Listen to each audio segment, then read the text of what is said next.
जय अवधूत। આજે અધિક માસનો ત્રીજો ગુરુવાર છે।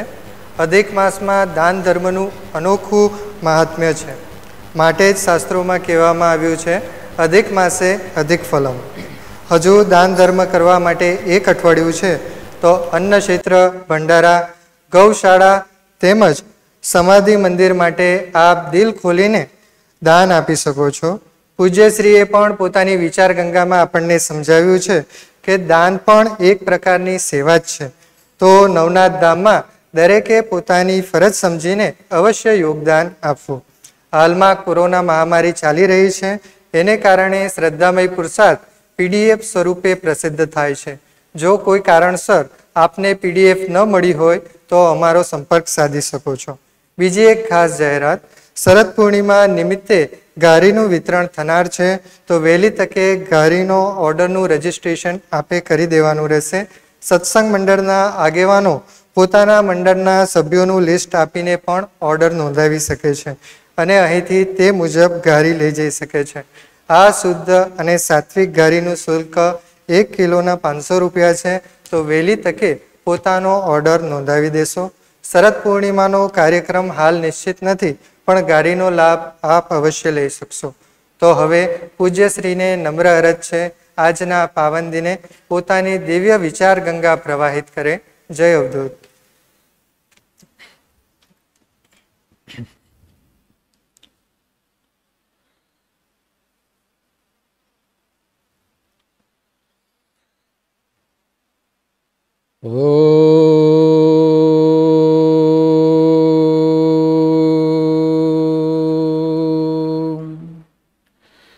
गोवर्धनधरं वन्दे गोपालं गोपरूपिणं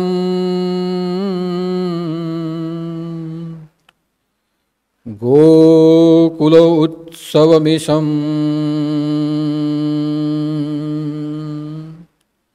गोविन्दं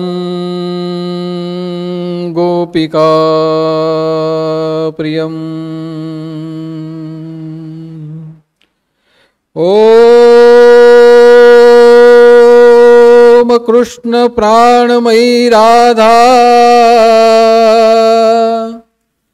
राधा प्राणमयो हरि जीवने न धने नित्यं राधा कृष्णं गतिर्मम।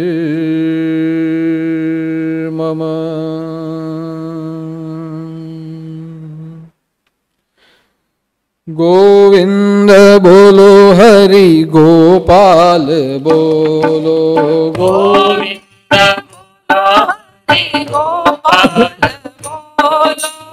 गोविंद बोलो हरि गोपाल बोलो गोपाल बोलो गोविंद बोलो हरि गोपाल बोलो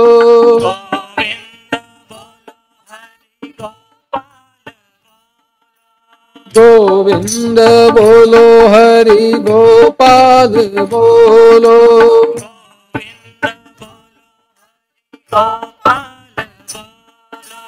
राधा रमण हरि गोविंद बोलो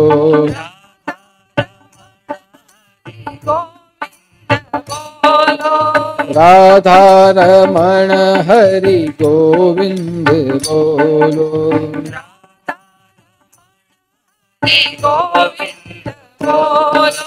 गोविंद बोलो हरि गोपाल बोलो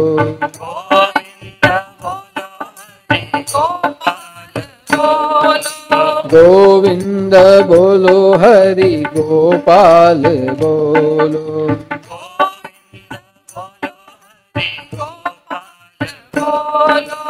गोविंद बोलो गोपाल बोलो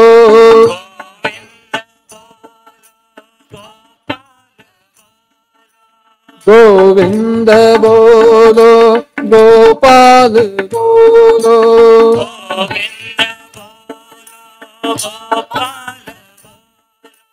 गोविंद बोलो गोपाल बोलो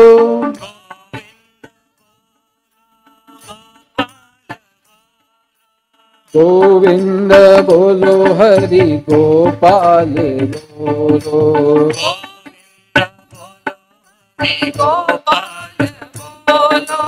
राधा रमण हरि गोविंद बोलो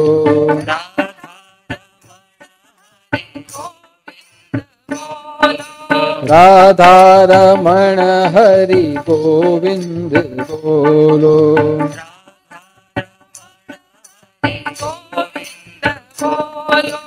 गोविंद बोलो हरि गोपाल बोलो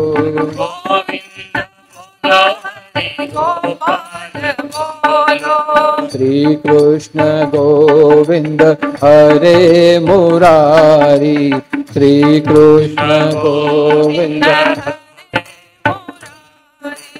श्री कृष्ण गोविंद हरे मुरारी श्री कृष्ण गोविंद हरे मुरारी हे नाथ नारायण वासुदेवा हे नाथ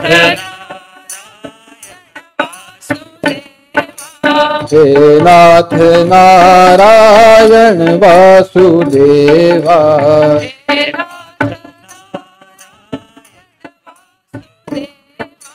श्री कृष्ण गोविंद हरे मुरारी श्री कृष्ण गोविंद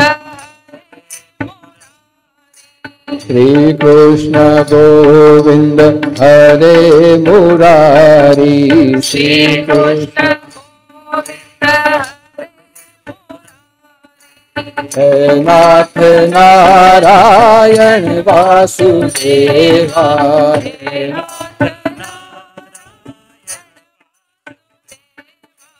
हे नाथ नारायण वासुदेवा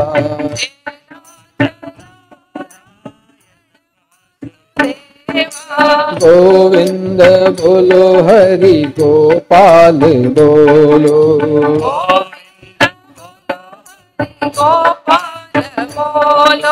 गोविंद बोलो हरि गोपाल बोलो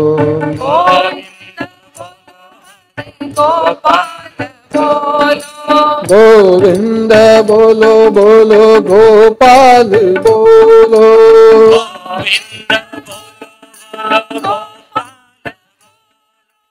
गोविंद बोलो बोलो गोपाल बोलो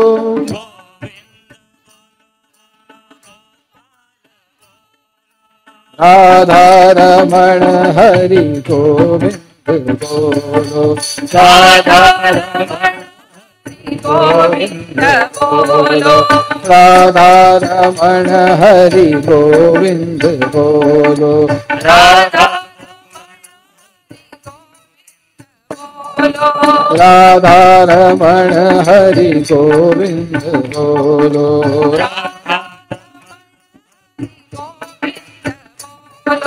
राधा रमण हरि गोविंद बोलो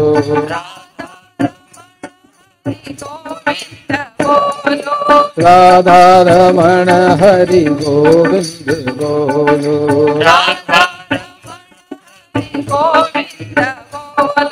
राधा रमण हरि गोविंद बोलो गोविंद बोलो बोल बोलिए कृष्ण कन्हैया लाल की जय बोलिए राधा कांतम भगवान की बोलिए मीरा के गिरधर गोपाल की बोलिए गोपी किशन भगवान की बोलिए सुदर्शनधारी धर्मध्वजधारी पुरुषोत्तम भगवान की बोलिए गीताकार जगतगुरु कृष्ण भगवान की जय। बोलिए दुष्ट दलन कंस नाशक चाणूर मर्दन पुरुषोत्तम भगवान की जय।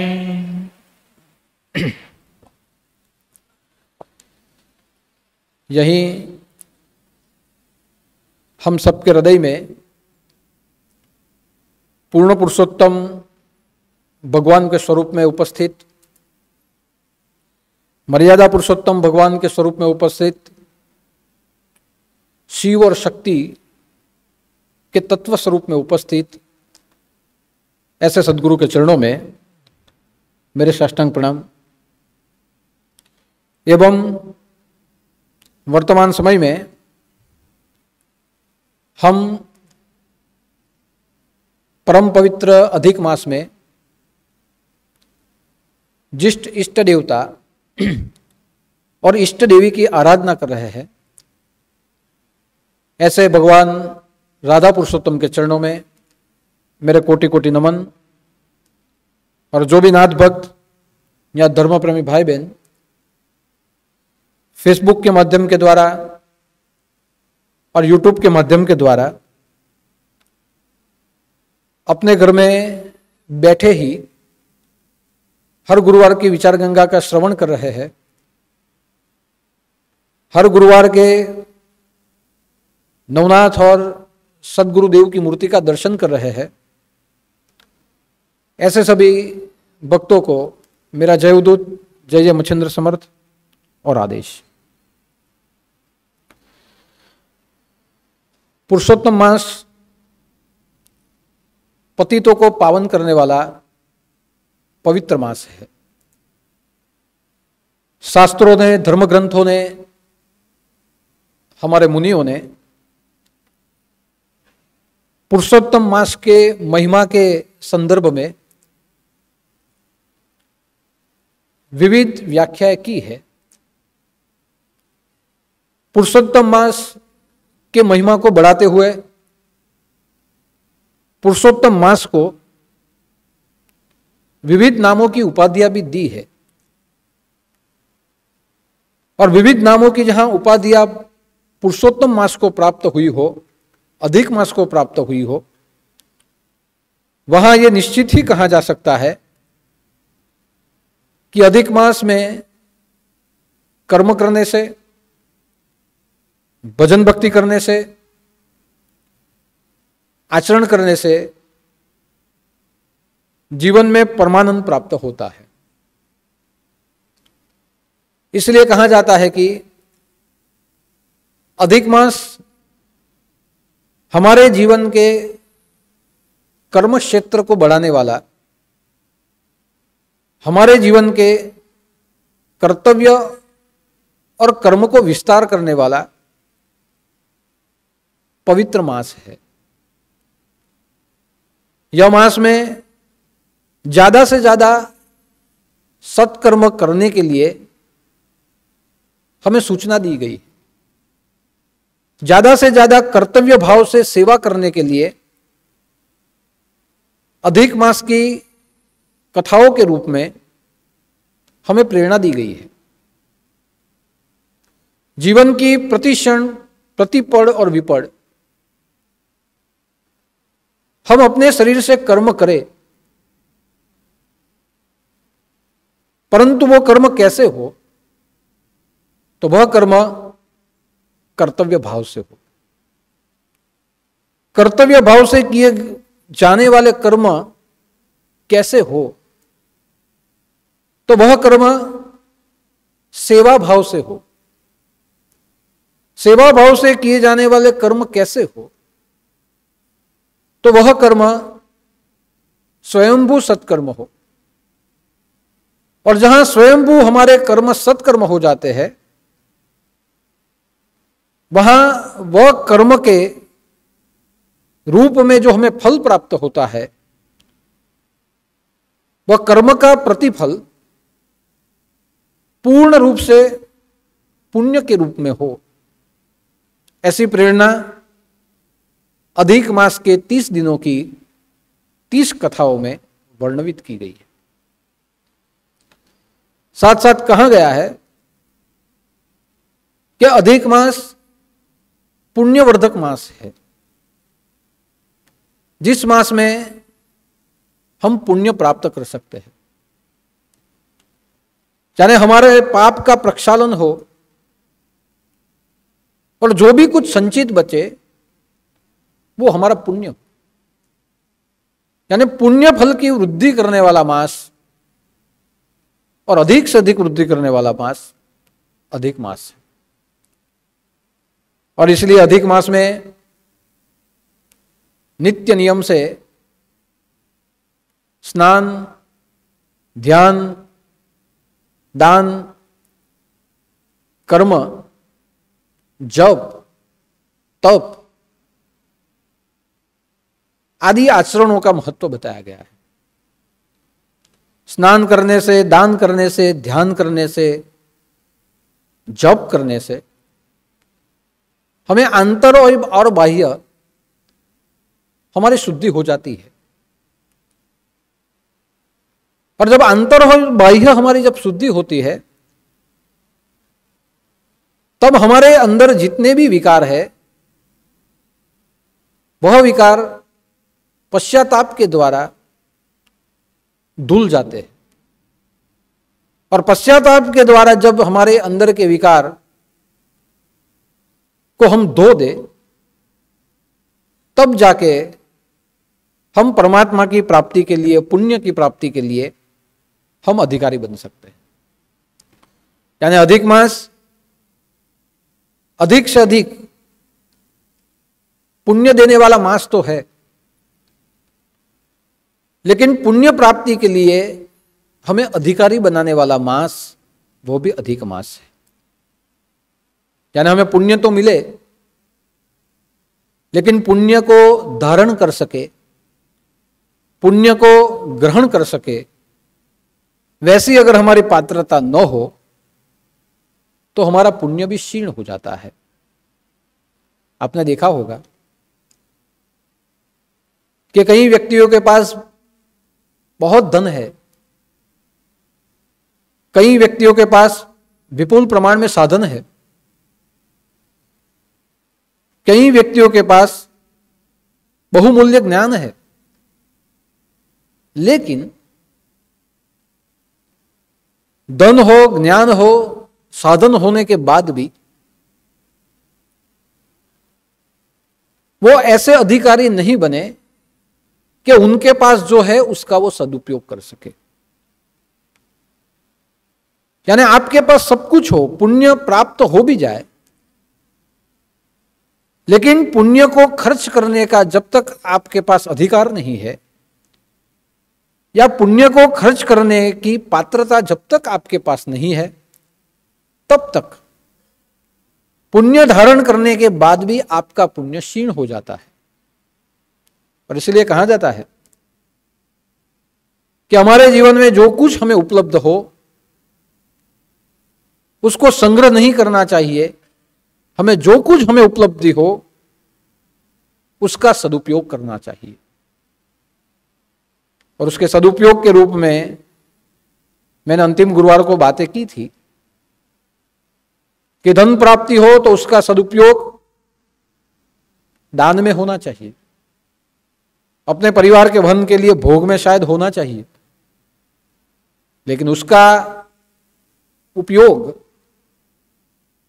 कभी भी नाश में नहीं होना चाहिए।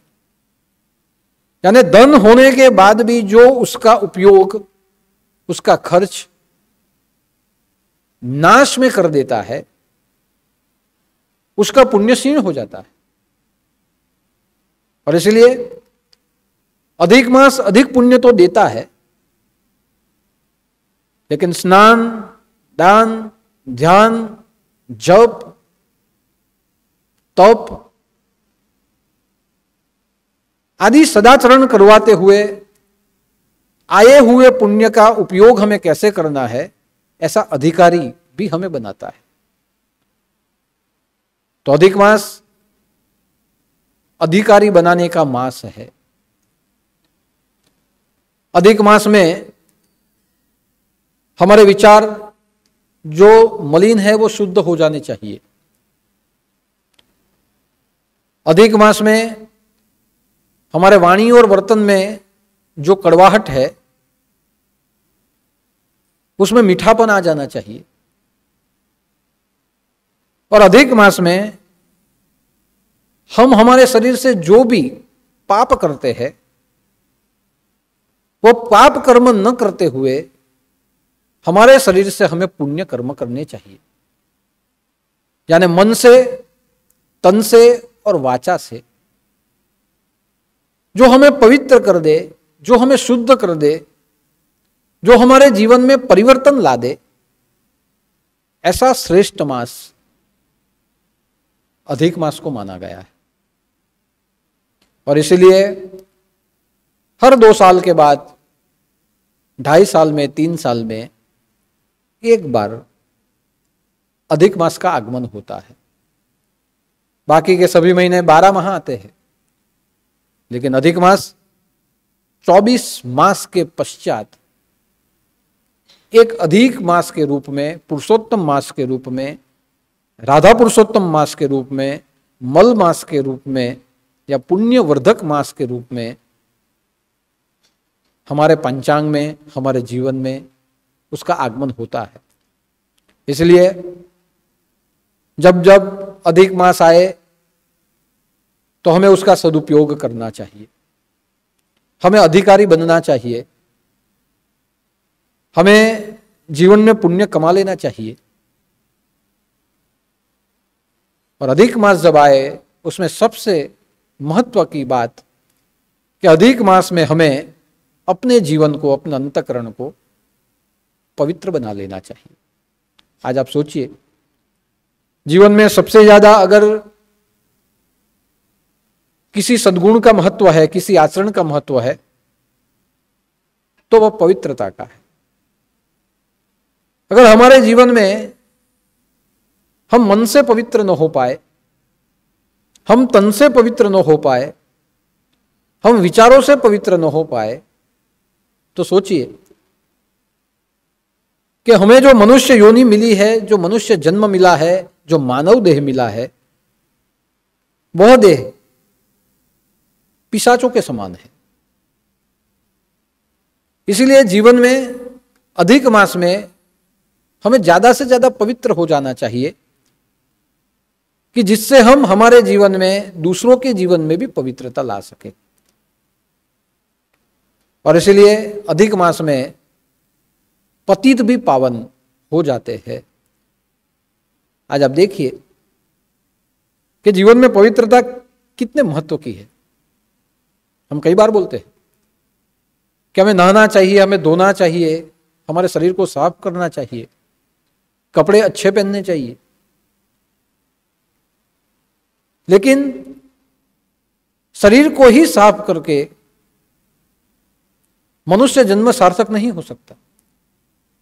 शरीर को ही साफ करके पुण्य की प्राप्ति नहीं हो सकती। शरीर को साफ करके जीवन में सिद्धियां प्राप्त नहीं होती। हमारे जीवन में पवित्रता हमें 10 दिशाओं से चाहिए। हमारे जितने भी द्वार है, 9 द्वार है, ये 9वें द्वार से, 9 के 9 द्वारों में पवित्रता चाहिए। हमारे अष्टांग अंग है तो अष्टांग अंग से हमें पवित्र होना चाहिए। हमें अष्ट सात्विक भाव, हमारे 8 भाव है, ये 8 भाव से हमें पवित्र बनना चाहिए। हमारे अंतर चतुष्य, मन, बुद्धि, चित्त और अहंकार, ये जो हमारे अंदर का मंगल भवन है, परमात्मा ने हमारे शरीर को भवन जैसा बनाया है। और हमारा अंतःकरण, मन, बुद्धि, चित्त और अहंकार, ये हमारा अंतःकरण 4 दिशा वाला भवन है, जहां 4 दिशाओं के साथ 8 दिशा और ऊपर नीचे 10 दिशाएं हैं। तो हमारे अंदर का मंगल भवन, ये मंगल भवन भी हमारा पवित्र होना चाहिए। इसलिए अधिक मास में शरीर से पवित्र हो जाइए। जब हम स्नान करें तो शरीर से पवित्र हो जाए, जब भगवान का ध्यान करे तो मन से और विचारों से पवित्र हो जाए, और जब हम भगवान का नाम स्मरण करें तब हम हमारी वाणी से पवित्र हो जाए। यानी मनसा वाचा कर्माणि, हमें पवित्र बनाने वाला जो मास है वो अधिक मास है। आप सोचिए, भागवत गीता का 16वां अध्याय दैविक गुण और आसुरी गुण, ये जितने भी दैविक गुण बताया है उसमें एक गुण होता है शौचम। शौचम यानी शुद्धि। पवित्रता का एक शुद्ध अर्थ है शुद्धि। पवित्रता का एक ज्ञान युक्त अर्थ है शुद्धि, जिसे हम शुद्धिकरण कहते हैं। पवित्र तो सब हो सकते हैं, लेकिन जीवन में शुद्ध कौन हो सकता है? पवित्रता हमारा प्राथमिक आयाम है, लेकिन शुद्धि है हमारा अंतिम आयाम है। परमात्मा पवित्र भक्त का स्वीकार करते हैं, लेकिन भक्त को अपने हृदय में धारण करने के लिए परमात्मा भक्त को शुद्ध करते हैं। यानी पवित्रता परमात्मा के समीप ले जाती है, लेकिन परमात्मा के अंतर में बसने के लिए जीवन में शुद्धि की आवश्यकता है। इसलिए शुद्धि शब्द से भी ऊपर एक श्रेष्ठ शब्द आया है, जिस शब्द को शौचम कहा गया है। पवित्रता यानी साफ करना, गंदगी को साफ करना, उसे कहा जाता है पवित्रता। जीवन में गंदगी हमेशा हमेशा के लिए गंदगी को तिलांजलि दे देना, अंदर और बाहर से उसे तिलांजलि दे देना, उसे कहा जाता है शुद्धि। और साकार और निराकार सभी भावों से, देह और विदेह के सभी भावों से, अष्ट सात्विक भावों से शुद्ध हो जाना, उसे कहा जाता है शौचम। यानी परमात्मा के समीप पहुंचने के लिए पवित्रता, परमात्मा के हृदय में प्रवेश करने के लिए शुद्धि, और हमेशा परमात्मा के रूप में मई हो जाने के लिए शौचम की आवश्यकता पड़ती है। इसलिए दैविक गुणों में शौचम ये ऐसा दैविक गुण है जो दैविक गुण पुरुषोत्तम के सद्गुणों में समाहित है। जिसमें सभी प्रकार के दैविक गुण हो वो पुरुषोत्तम। वो दैविक गुणों में से जिसमें आधे गुण हो वो पुरुष, और जिसमें आधे गुणों से भी कम गुण हो वो मानव है, और जिसमें एक भी गुण न हो वो पशु, और जिसमें पशु और मानव और पुरुषोत्तम के सभी विपरीत गुण हो वो होता है दानव। यानी गुणों से हमारे जीवन की कौन सी कोटि है वो उसका अवलोकन हम कर सकते हैं, उसका अनुमान कर सकते हैं। लेकिन आज बात करनी है पवित्रता की, कि अधिक मास हमें पवित्र बनाने के लिए आता है। अधिक मास हमारे जीवन का शुद्धिकरण करने के लिए आता है। अधिक मास हमारे जीवन में सद्गुण रूपी, शौच रूपी सद्गुण हमारे जीवन में विकसित हो। जो पुरुषोत्तम का एक स्वभाव है, एक गुण है, वो हमारे जीवन में विकसित हो, उसके लिए आता है। वो होता है पुरुषोत्तम मास यानी पवित्र मास। इसलिए उसे पुरुषोत्तम कहा गया कि जो पुरुषोत्तम के समान है ऐसा महीना जो होता है अधिक मास, राधा पुरुषोत्तम मास। इसलिए राधा पुरुषोत्तम मास में हमारे जीवन को पवित्र और हमें शुद्ध कर देना चाहिए।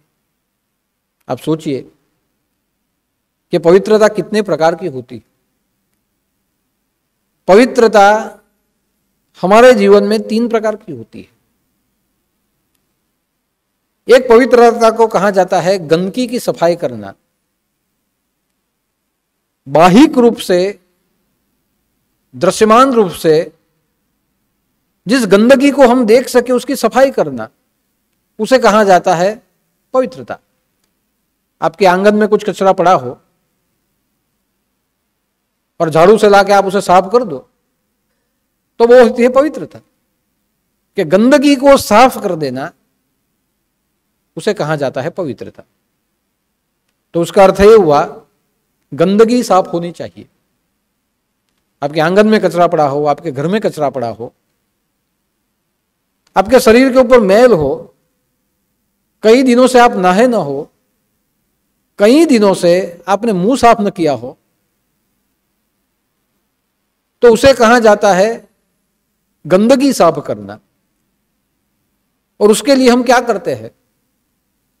उसके लिए हम स्नान करते हैं। यानी पहला है गंदगी को साफ करना, उसे कहा जाता है पवित्रता। क्योंकि गंदगी दरिद्रता का कारण होती है, गंदगी रोग का कारण होती है, गंदगी हमारे जीवन का, मनुष्य देह के विनाश का कारण होती है। इसलिए सबसे ज्यादा जरूरी है हमारे घर को, हमारे शरीर को हम साफ रखें। महात्मा गांधी ने अपने जीवन में पवित्रता का आचरण किया। शुद्ध भारत, स्वच्छ भारत, यह महात्मा गांधी जी का विचार था। कि उनके आजू बाजू में कहां भी गंदगी पड़ी होती थी तो वो स्वयं साफ कर लेते थे। और ऐसी गंदगी उन्होंने साफ की कि उनका आचरण करते हुए दुनिया ने भी स्वच्छता का गुण अपनाया। और आप देखते हैं कि यह विचार, यह संस्कार उनमें आए तो एक दिन उन्होंने भारत में आए हुए अंग्रेज रूपी गंदगी को भी उन्होंने साफ किया। यानी स्वच्छता के सबसे बड़े आदर्श महात्मा गांधी थे। घर की साफ सफाई, आंगन की साफ सफाई, परिसर की साफ सफाई, अपने कपड़ों की सफाई, अपने तन की साफ सफाई, जिन्होंने अपने जीवन का आदर्श बनाया था। आज हम चाहे ना चाहे सफाई की जरूरत है। ऐसी महामारियां क्यों फैलती है, ऐसे रोग आदि क्यों फैलते हैं? और उसका एक ही कारण है कि हमने हमारे तन को नहा धो के तो साफ किया, लेकिन तन के साथ जुड़ी हुई जो सुविधाएं है उसे हमने साफ नहीं किया। वातावरण को साफ करना, गंदगी वातावरण में से निकालना, यह भी पवित्रता है कि वातावरण शुद्ध रहे, पर्यावरण शुद्ध रहे। आज हम पर्यावरण का शुद्धिकरण नहीं करते। जितने हम वृक्ष ज्यादा रोपेंगे उतना पर्यावरण शुद्ध होगा, उतना वायु का दूषण, जल का दूषण वो नाश हो जाएगा। लेकिन हम पेड़ ज्यादा से ज्यादा काटते हैं। नदी में जब हम तीर्थ स्नान करने के लिए जाते हैं तो उस नदी को गंदी कौन करता है? हम खुद करते हैं। उसमें कचरा डालते हैं, जो चाहे वो उसमें डालते हैं, मरे हुए लोगों को उसके अंदर बहा देते हैं। नदियों को हमने गंदा किया है, नदियों को हमने मैली कर दिया है। बड़ी बड़ी फैक्ट्रियों के पानी उसमें छोड़ते हैं, केमिकल उसमें छोड़े जाते हैं। हमने हमारी सभी पवित्र नदी, जो शक्ति समान जिसे मानी गई है, देवी समान जिसे मानी गई है, उसे हमने मैला कर दिया। हमने हमारे तन को साफ किया, हमारे घर को साफ किया, लेकिन हमारी प्रकृति को हमने मैला किया। तो पवित्रीकरण अंतर्बाह्य सभी से होना चाहिए। अगर हम हमारे घर को साफ रखते हैं, हमारे शरीर को साफ रखते हैं, हमारे कपड़े हम साफ रखते हैं, तो क्यों हम हमारे आजू बाजू के वातावरण को साफ न करें? अधिक मास में आप वृक्षों का रोपण करो तो वो भी वृक्ष दान है, वो भी जीवत दान है, वो भी प्रकृति को एक नया जीवत दान है। प्रकृति को जीवत दान देना यानी हमें खुद जीवन प्राप्त करना, हमारे जीवन के लिए एक दान जो होता है वृक्षारोपण। तो पहला एक प्राथमिक अर्थ होता है गंदगी को साफ करना, उसे कहा जाता है पवित्रता। और अगर हम गंदगी साफ न करें, हम कचरा साफ न करें, हम मैल को दूर न करें तो क्या होगा? शरीर के मैल को दूर न करें तो रोग होंगे, शरीर के मैल को दूर न करें तो जीवन में दुर्गंध होगी, रोग आएंगे। घर को साफ न करे तो दरिद्रता आएगी। यानी जहां गंदगी रह जाती है वहां रोग और दरिद्रता का आगमन होता है।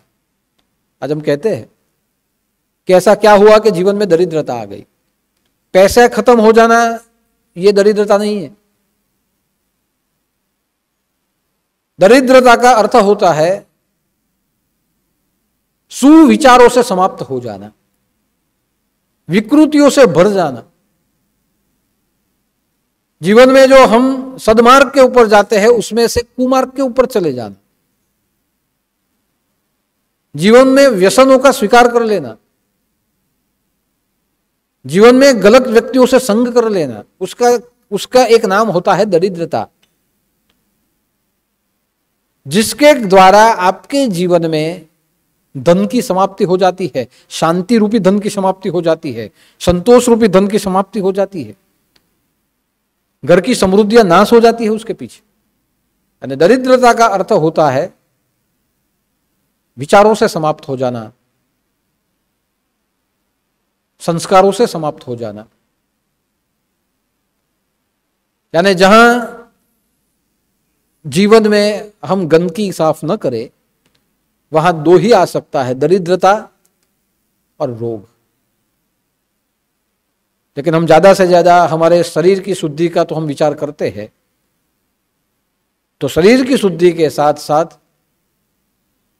हमारे साथ में जितने भी व्यक्ति है, हमारे आजू बाजू का पर्यावरण है, उसकी भी पवित्रता होनी चाहिए। दूसरी पवित्रता होती है, हमारे जीवन में एक दूसरी पवित्रता होती है, और वो पवित्रता होती है वातावरण की शुद्धि।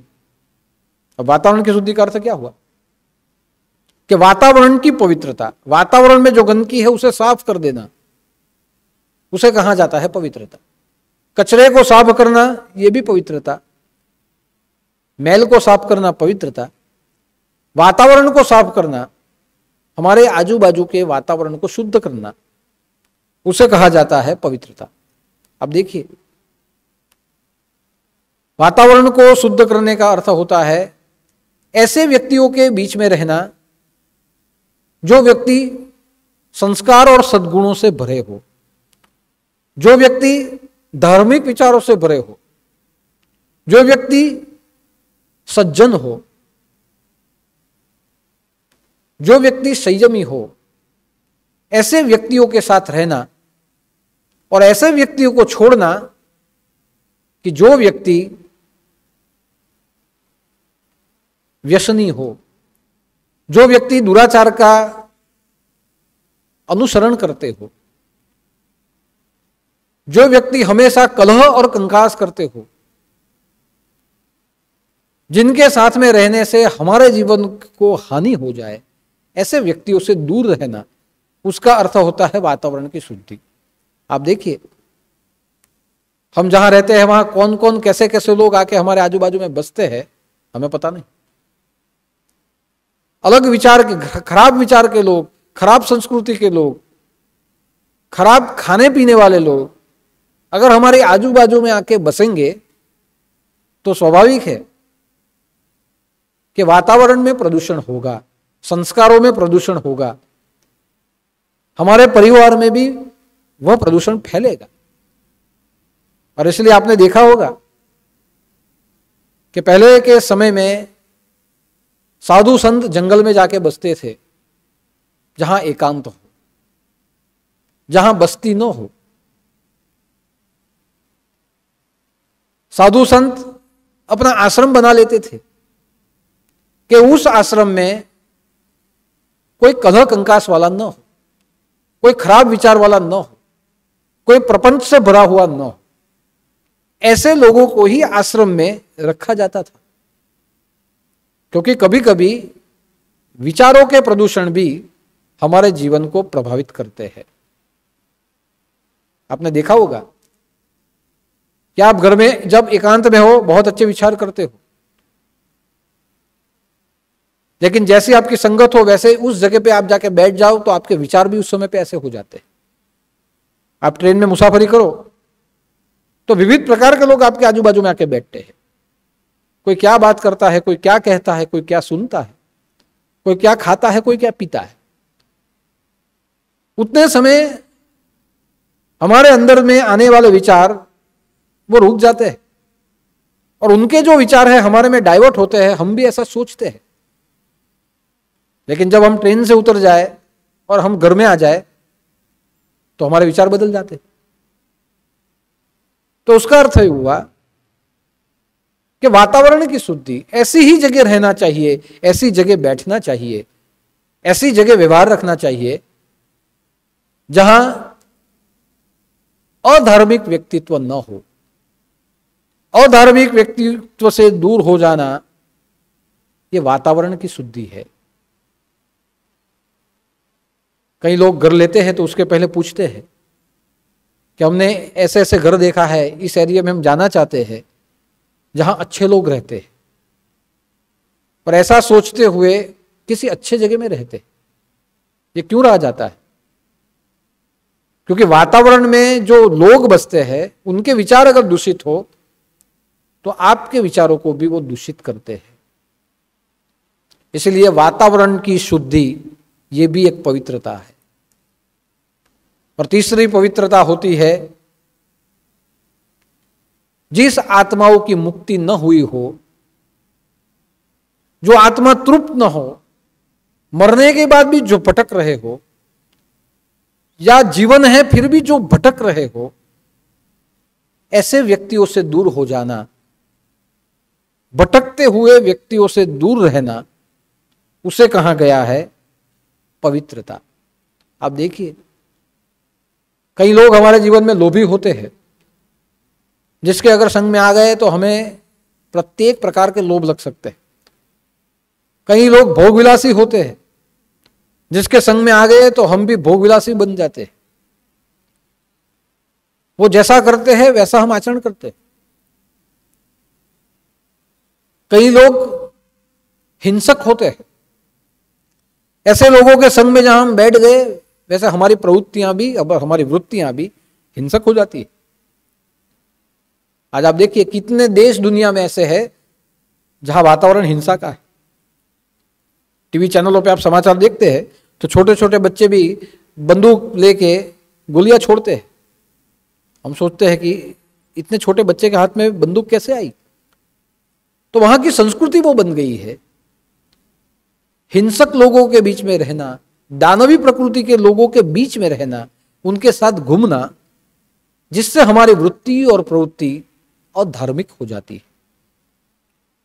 इसलिए ऐसे व्यक्ति का संग छोड़ दिया जाए जिससे हमारे जीवन को पीड़ा प्राप्त हो, जिससे हमारे जीवन को दुख मिले, जिससे हमारा जीवन आपत्ति में आ जाए। ऐसे व्यक्तियों से संग छोड़ देना, उसका नाम होता है पवित्रता। संग कैसा करना है वो आपकी इच्छा के ऊपर डिपेंड है, आपके अंदर के स्वभाव के ऊपर आधारित है कि आप कैसे व्यक्तियों के साथ बैठे, आप कैसा पढ़े, कैसा देखे, कैसा सोचे, कैसा खाए, कैसा पिए, आपकी रुचि के ऊपर आधारित है। और रुचि कहां से बनती है? तो रुचि हमारे परिवार से बनती है। अगर हमारे घर के परिवार में अच्छे लोग हो, संस्कारी लोग हो, तो ऐसा व्यक्ति कभी भी जीवन में कुसंस्कार पे नहीं जा सकता। लेकिन परिवार के अंदर ही ऐसे खराब लोग हो तो ऐसे व्यक्ति की रुचि अपने आप दुष्चरित्र के साथ दुष्चरित्र वाले व्यक्ति के साथ रहने के लिए तैयार हो जाएगी। और इसलिए कहा गया है, और आप भी शायद करते होंगे, कि जब बच्चा जन्मता है, जन्मने के बाद जैसे बड़ा होता है वैसे हम पहले उसके लिए सोचते हैं कि उसको कैसा, जैसे जन्मता है वैसे हम सोचते हैं कि नाम, उसे अच्छा नाम दिया जाए। हमारे बच्चे का जब हम नाम रखते हैं, कोई अर्थ वाला नाम रखते हैं, अच्छे अर्थ वाला, पवित्र नाम। और इसीलिए हमारी भारतीय संस्कृति में ज्यादा से ज्यादा नाम भगवान के नाम के ऊपर से रखे जाते हैं। किसी का नाम कृष्ण रख दिया, किसी का नाम राम रखा, किसी का नाम गोपाल रखा। इसके कितने सुंदर अर्थ है। भगवान के चरित्र के साथ जुड़ जाए ऐसा संस्कारी नाम हम हमारे बालकों के रखते हैं। यह हमारी संस्कृति में है कि सबसे पहले उसे ऐसी संगत दी जाए नाम की, जो नाम बार बार सुनने के कारण उसके नाम में संस्कार, उसके विचारों में संस्कार आ जाए, उसके जीवन में संस्कार आ जाए, उसके स्मरण में संस्कार आ जाए। इसलिए आपने देखा होगा, आप अपने अपने नामों का विचार कर लीजिए कि माँ बाप ने क्यों हमारा नाम ये रखा।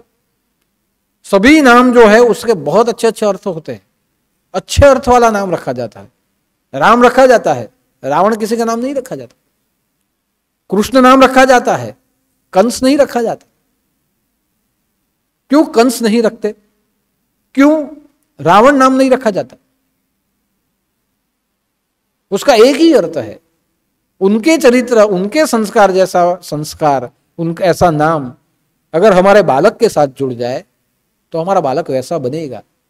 अच्छे नाम से जुड़ेगा, जीवन बहुत अच्छा बनेगा। इसलिए सबसे पहले हमारी संस्कृति, हमारे माँ बाप हमें पवित्र नाम देते हैं। नाम एक पवित्रता है।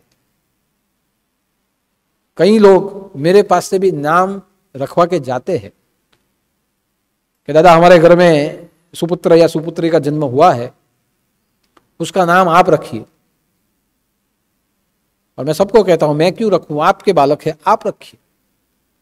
तो नहीं, वो बालक हमने पैदा किया है, लेकिन नाम आप रखिए। आप जो नाम रखेंगे वही संस्कार उसके जीवन में उतरेंगे। हमारा जीवन जैसा गया हो वैसे हमारे बालक का जीवन अच्छा जाना चाहिए। आपके मुख से नाम चाहिए। तो मैं सभी को 2-2, 3-3 नाम देता हूं, और जिसे जो अच्छा लगे वो उसमें रखता है।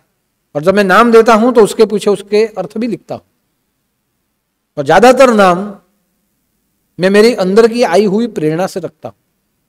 कई लोग नाम रखवा के जाते हैं, हाँ, लेकिन कई लोग ऐसे होते हैं जो नाम रखवा तो देते हैं, लेकिन नाम पसंद ना आए तो नाम बदल भी डालते हैं। बाद नाम बदली हो जाता है, और बाद में जब हम पूछे क्या नाम है तो कुछ और नाम बोलते। तब मैं पूछता हूं, भाई मैंने तो ये दिया था, ये क्यों रखा? नहीं, जो आपने रखा हमें पसंद नहीं आया। अगर मेरा रखा ही आपको पसंद ना आए तो आपका बालक है, आप उसका नाम रख दीजिए। राम नाम देने की जिम्मेवारी मेरी नहीं है। आपको जो नाम रखना उसका रखिए।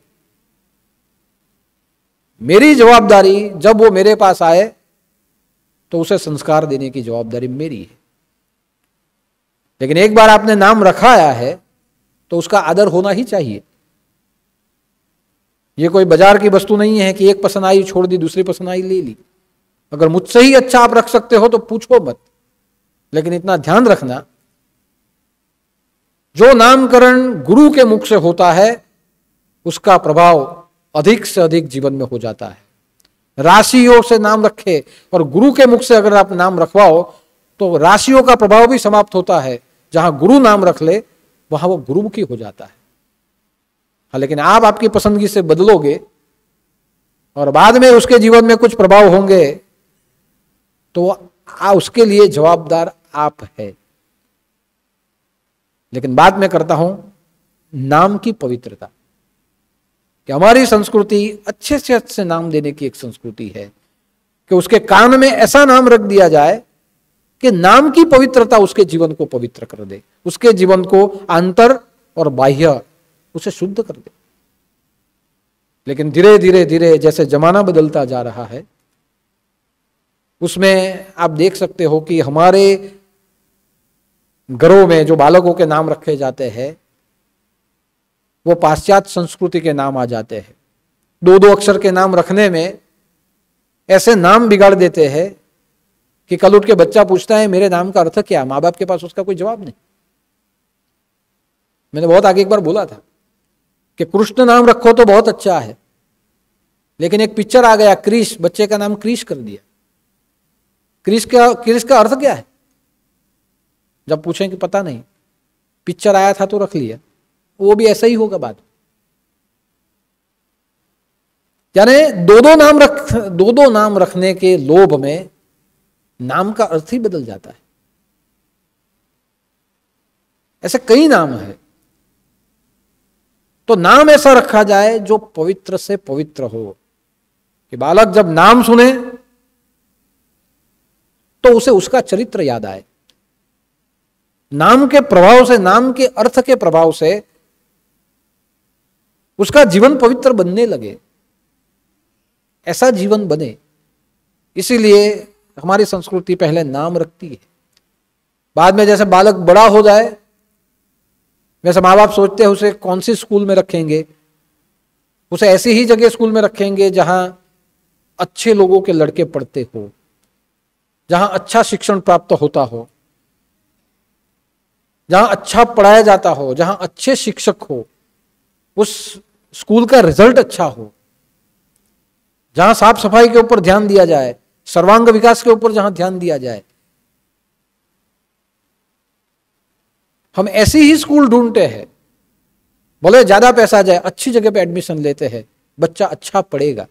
ये क्या है कि गंदा नहीं पढ़ेगा, अच्छा पढ़ेगा, अच्छे शिक्षक मिलेंगे, पवित्र से पवित्र वातावरण, विद्या उसे प्राप्त हो, ऐसा हम सोचते हैं। अच्छे लोगों के लड़के पढ़े, उसका कारण क्या है कि जिसके घर में जो खराब है, जो दुर्गुणी है, जिसका धंधा पानी खराब है, ऐसे घर के लड़के आएंगे तो गाली गलौज करेंगे। लड़के गालियां अपने स्कूल से सीखते हैं, अपने दोस्तों से सीखते हैं। कोई माँ बाप ऐसे नहीं चाहेगा कि मेरा बच्चा गाली बोले। गालियां माँ बाप नहीं सिखाते, आजू बाजू का वातावरण उसे सिखा देता है। चोरी करना माँ बाप नहीं सिखाते, आजू बाजू का वातावरण उसे चोरी करना सिखाता है। कुछ खराब देखना माँ बाप नहीं सिखाते, बाहर से वो खराब कैसे देखना है वो बाहर से सीख के आता है। तो कहने का अर्थ है कौन सी स्कूल में रखना चाहिए ये भी हम पवित्र से पवित्र सोच रखते हैं। अच्छी जगह पे रखे, पवित्र जगह पे उसे पढ़ाया जाए। बड़ा हो जाए तो उसके लिए लड़की या लड़का ढूंढा जाए। कैसा लड़का? संस्कारी, पवित्र लड़का ढूंढा जाए। कैसी लड़की? संस्कारी, जिसमें अच्छे संस्कार हो, जो माँ बाप की सेवा कर सकती हो, उसे संभाल सकती हो, परिवार को एक साथ लेके चले, ऐसी चाहिए। उसका अर्थ क्या हुआ? खराब नहीं चाहिए, कुसंस्कारी नहीं चाहिए, सबको छोड़ दे ऐसा नहीं चाहिए, किसी का ख्याल न रखे ऐसी नहीं चाहिए। पवित्र से पवित्र पात्र हमारे परिवार के लिए चाहिए। क्यों? कि आगे जाके शादी करे, अच्छा घर परिवार बसे और हमारा जो कुल है उसका नाम रोशन हो, ऐसे नए संतान पैदा हो। इसी के लिए हम ये मांगते हैं। हम हमारे जीवन के दैनिक व्यवहार में पवित्रता का बहुत ध्यान रखते हैं। अच्छे से अच्छा स्नान करना, अच्छे से अच्छा खाना, वो भी हम देखते हैं। नो डाउट आज खाने पीने का व्यवहार बहुत बदला है, आज कपड़े पहनने का व्यवहार बदला है। ऐसे ऐसे कपड़े आए हैं कि आप 8-8 दिन तक पहनते रहो और बाद में ही धोना है, और बाद में वो कपड़े धोने की प्रॉब्लम नहीं, 8-8 दिन तक पहनो, ज्यादा धोने की जरूरत नहीं। ऐसे कपड़े भी आ जाए, ऐसे कपड़े जो आपको बास न मारे, दूसरों को मारे। कई लोग जो जींस पैंट पहनते हैं वो ऐसे ही होते हैं। मैं पूछता हूं भाई आप जींस पैंट पहनते हो, कितने कब धोते हो? तो बोले 5 बार पहनते उसके बाद धोते। तो बोले आपको बास नहीं आती? नहीं मुझे नहीं आती। आएगी भी कैसे? जिस बात से आपको आदत हो गई है वो आपको नहीं आएगी, दूसरों को आएगी। कई प्रॉब्लम ऐसी चीजों से हमारे शरीर में हो जाते हैं एक का कपड़ा दूसरा पहने, दूसरे का तीसरा पहने, फैशन है। ये सब क्या है? यानी खाने पीने पहनने में भी अपवित्रता बहुत आई है। लेकिन जो आया है उसे हम दूर कर सकते हैं। हमारी संस्कृति वो नहीं। हर रोज नहाना अगर हमारी संस्कृति है तो हर रोज धोए हुए कपड़े पहनना ये भी हमारी संस्कृति है। हर रोज ताजे फूल भगवान को चढ़ाना हमारी संस्कृति है। तो हर रोज नए अच्छे विचारों के साथ जीना ये भी हमारी संस्कृति है। तो संस्कृति पवित्र होती है, पवित्र बना देती है, हमारे जीवन को शुद्ध बना देती है। इसलिए अच्छे वातावरण के में जाके रहे, अच्छे लोगों के साथ बैठे, घर के अंदर की गंदगियां है, शरीर के ऊपर की गंदगियां है, साफ करे। ये शब्द होते हैं पवित्रता के। और इसीलिए शास्त्र में श्लोक आया है, जब हम पूजा पाठ करते हैं तो पूजा पाठ करने से पहले एक शुद्धिकरण का श्लोक है कि अपवित्रो पवित्रो वा सर्वावस्थात गतोत्पिवा यह स्मरेट पुंडरीकाक्षम बाह्य आंतर शुचि ही। कि ये जो मेरी पूजा है उसे मैं नदी के पानी से मैं पवित्र करता हूं।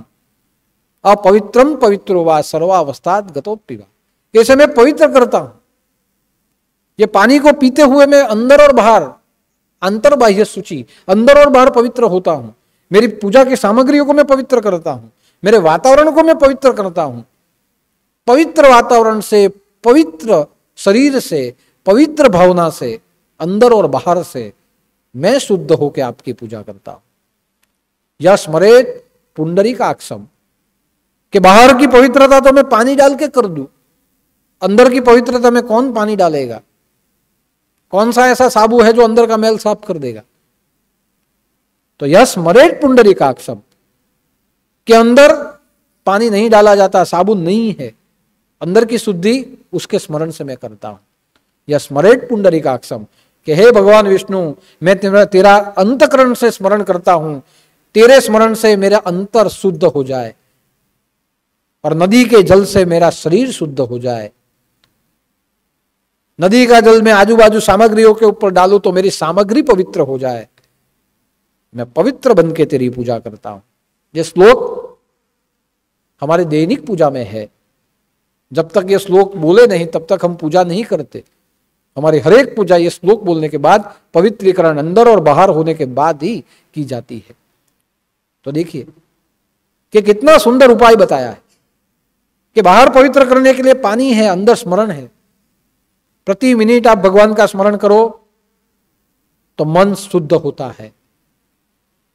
प्रति मिनट आप भगवान के भजन गाओ, आपका चित्त शुद्ध होता है, आपकी वाणी शुद्ध हो जाती है। प्रति मिनट आप आपके गुरु का स्मरण करो, आपकी बुद्धि पवित्र हो जाती है, मन बुद्धि चित्त। और प्रति क्षण आप सेवा भाव में रहो तो आपका अहंकार पवित्र हो जाता है। ये सब कुछ पवित्र होता है। अंदर की पवित्रता यह स्मरेत पुंडरीकाक्षम, के भगवान के स्मरण से, और बाहर की पवित्रता स्नान से।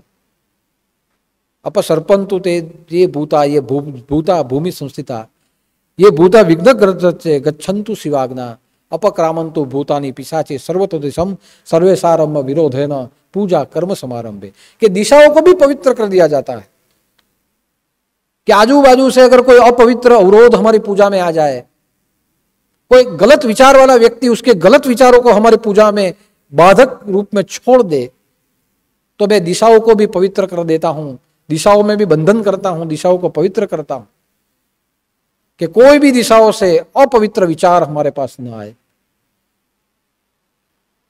तो दिशाओं को भी पवित्र किया जाता है कि आप जब पूजा में बैठो तो दूर से भी कोई खराब विचार वाला व्यक्ति दूर से भी आपके आजू बाजू से चला न जाए, उसके विचार भी हमें अपवित्र कर सकते हैं। शौचम, आंतरिक पवित्रता, मन बुद्धि चित्त और अहंकार की पवित्रता, सभी प्रकार की पवित्रता, उसे कहा जाता है शौचम। तो हमारे शास्त्र ने तो दिशाओं को भी पवित्र कर दिया है। तो श्रावण मास हमारे जीवन को पवित्र करता है। हमें जीवन में पवित्र से पवित्र रहना, अंदर और बाह्य। बाहर तो आप स्नान आदि से पवित्र हो जाते हो, अंदर पवित्र कैसे होंगे? भगवान की भक्ति, ग्रंथ को पढ़िए, कुछ समझ में आए ना आए ग्रंथ को पढ़िए, क्योंकि जब आप ग्रंथ पढ़ते हो तो आपका मन पवित्र हो जाता है, आपका चित्त पवित्र हो जाता है, आपका अहंकार शांत हो जाता है, मन को शांति मिलती है। क्योंकि जहां पवित्रता मन में आ जाती है वहां कोई दूषण नहीं। आपके अंदर अहंकार है, यह गंदगी है। आपके अंदर लोभ है, यह गंदगी है। आपके अंदर मोह है, यह गंदगी। आपके अंदर किसी के प्रति द्वेष, यह जहर है, गंदगी है। जीवन में वासना है, गंदगी है। अच्छे काम के लिए एक वासना हो तो अच्छी है, लेकिन किसी को दुख देने के लिए हो, आप भला लेकिन दूसरों के लिए बुरा हो, यह वासना आपके अंदर की गंदगी है।